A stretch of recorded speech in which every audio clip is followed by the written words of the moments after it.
Hey everybody, my name is Justice Mullins. My title, as you can see, is Sales Executive. I work as a sales manager at a Fortune 200 tech company.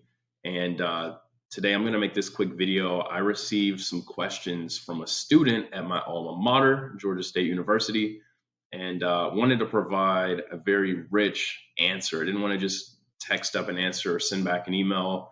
Didn't want to just do a voice note. I thought maybe I should put this in video format because, not only could he benefit, maybe his class could benefit, but also I think there's a bunch of people out there that have some of these questions. So just to give you some backstory, this student from my alma mater reached out. He's in a class, and they asked him to do an informational interview with a professional, somebody that's already in their career. So few questions here. Shout out to Christian Maldonado. So question number one is, what got you into sales? What signals did you pick up on that contributed to that calling? So what got me into sales? I guess it would go all the way back to 2014. I was at a Super Bowl party. It was right around this time of year, actually. And I was at a Super Bowl party. It was my senior year of high school. Um, I had already had conversations with my parents. My mom is an accountant. So I thought maybe I'll go to school for accounting. Okay. But she suggested finance. She's like, hey, finance is very analytical. You take the numbers and you use them to make decisions and understand the business, and you make more money coming straight out of school and going into finance than you would in accounting. So I'm very money motivated, and I was like, all right, trust my mom, like everything she said about it. That sounds good. I declared my major finance. And so I was at the Super Bowl party, and I think I must have told the host that I was planning to go to school for finance. And by the end of the party, he gave me a book, and the book was Rich Dad Poor Dad. He made me promise him though that I would read the book, and so I don't know, maybe 6 months go by, first semester of college, and I almost flunk out, like very close to flunking out of school. Managed to scrape by and decided, all right, I need to focus, right? I need to get right. I need to like take ownership of my education. Like this, the professors weren't really teaching. It was up to me to go home with my book and learn what I needed to know. And so I quit my job. I had a serving job, quit that job, and I slept with that book under my pillow. So every morning I woke up 20 minutes in that book, and it was amazing. It gave me a foundation for personal finance. It taught me the importance of investing, of saving and investing. It taught me um, how to give me a framework for how to execute with money. But one of the things it talks about is that if you want to build wealth, you have to start a business at some point in your life. And if you're going to start a business, you have to know how to sell. Sales is the lifeblood of an organization. And so, I took that and I understood it to mean if I'm going to need to learn sales at some point, I might as well start my career there. So that's kind of how I got involved. After my freshman year of college, I decided to start working in insurance. So took the summer, studied for my Georgia life insurance agent license, got licensed, and started learning about the financial services industry. Started selling life insurance, started studying for my securities license, and that's what got me. That's what got me into the profession. All right, question number two: how do you achieve and set sales targets consistently? So sales targets are not set by me. I have a quota. Every salesperson in America has a quota. The company defines your quota, and that's the amount that you have to sell each month, each quarter, each year.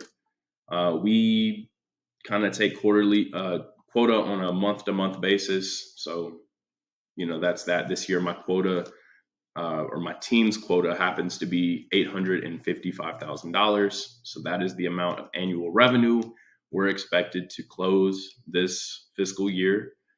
And how do you achieve it? Well, so I no longer work in sales. So I'm no longer a frontline salesperson. I am now a sales manager.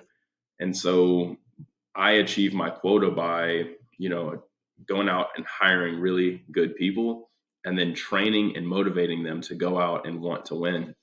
That's the key. That's really the key. All right. Next question. How do you manage your time effectively to maximize sales? Wow. Yeah. In sales, I'll tell you, time management is very important. Much like college, you have a lot of freedom. How you build your calendar, when you run appointments, when you start your day, when you end your day, it's completely up to you. You don't have, for the most part, people or your manager micromanaging and telling you when to pick up the phone, when to go to an appointment. We work in outside B2B sales.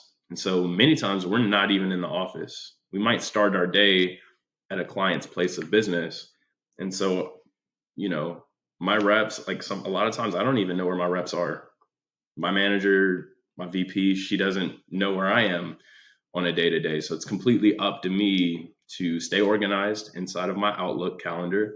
I can tell you, coming out of college and going into the workforce, it'll help you tremendously, especially even on interviews, if you can say that you understand how to use Outlook for email and for calendar, understanding how to send a calendar invite.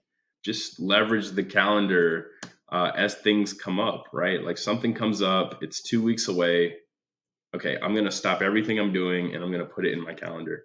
Like creating that ritual. It was something I had to learn coming out of college. Wasn't some, because, you know, when you're in college and you don't have a lot going on, you don't really, there's no need to put things in a calendar. You kind of keep it all up here. But when you make that transition into the professional world, there's going to be a lot happening and there's no way you can remember it all. In fact, trying to remember it all is how you start making mistakes. I'd say the biggest thing is just living and dying by the calendar, getting familiar with Outlook. That's how I manage time. All right. So, what's an exercise you put your team through so they're self motivated? Well,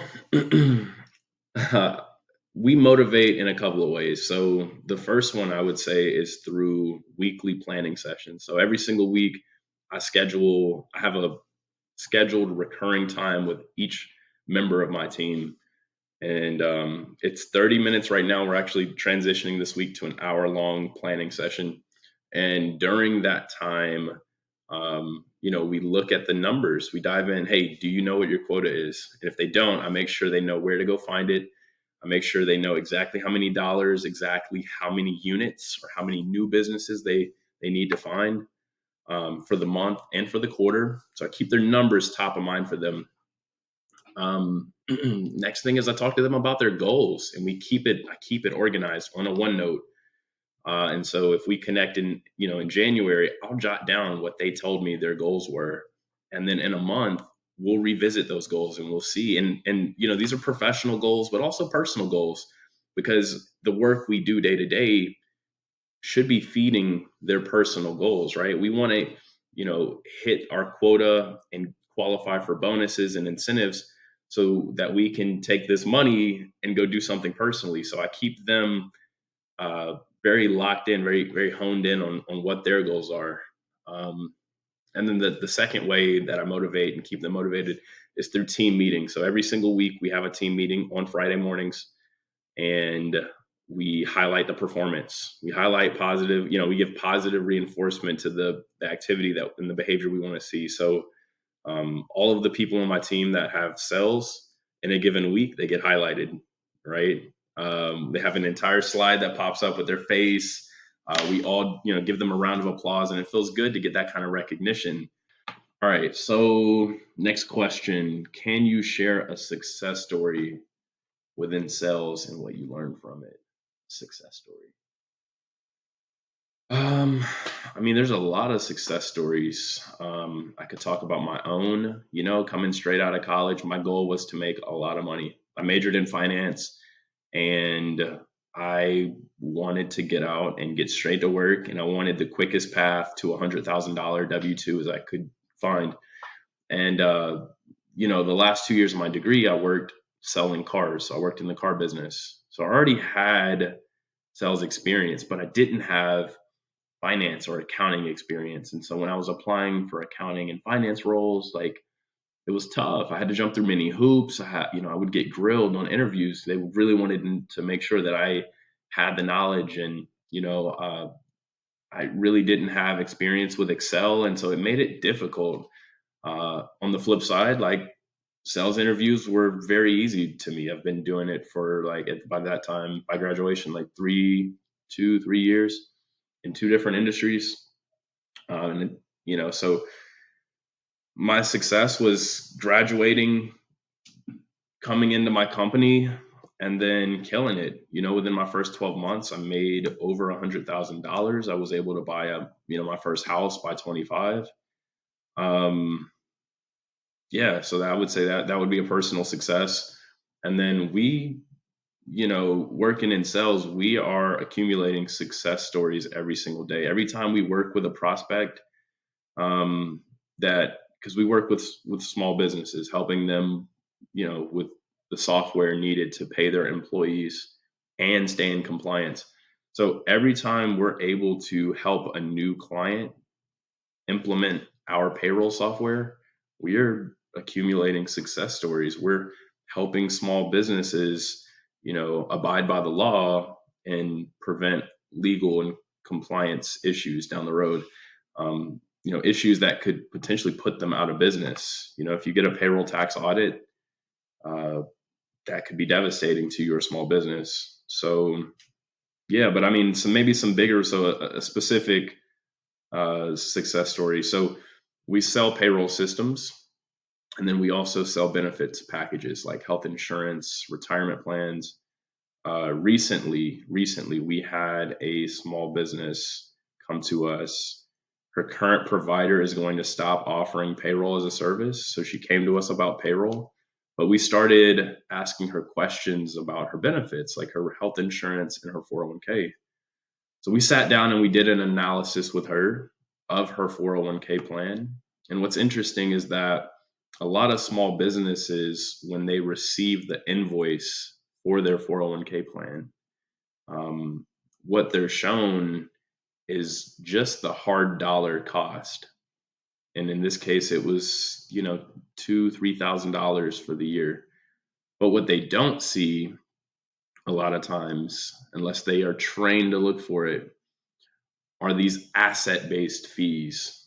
And basically what that means is these 401k plans can sometimes have fee structures that charge all of the contributions the employees pay into the plan. They charge them a small percent. And it starts off really small. It may be 0.32% or maybe 0.75%. And in the beginning, when you just started the plan and everyone in your company hasn't really put a lot of money into the plan, it's not billing a whole lot. But as time goes on, more of your employees begin investing for retirement. You start to accumulate 3, 4, 5 $100,000, $1 million, $2 million. That 0.75 starts to add up, and before you know it, your 401k plan is costing you thousands of dollars. In this case, her plan was costing her about $16,000 for the year. She had no idea. So that was a really big success story. We cut her cost in half, so that money goes straight to her bottom line.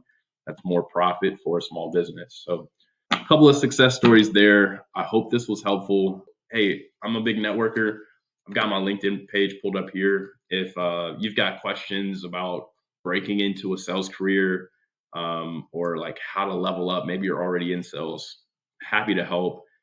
Get on my calendar, shoot me a message, and I'll be happy to connect. So take care. Have a good one.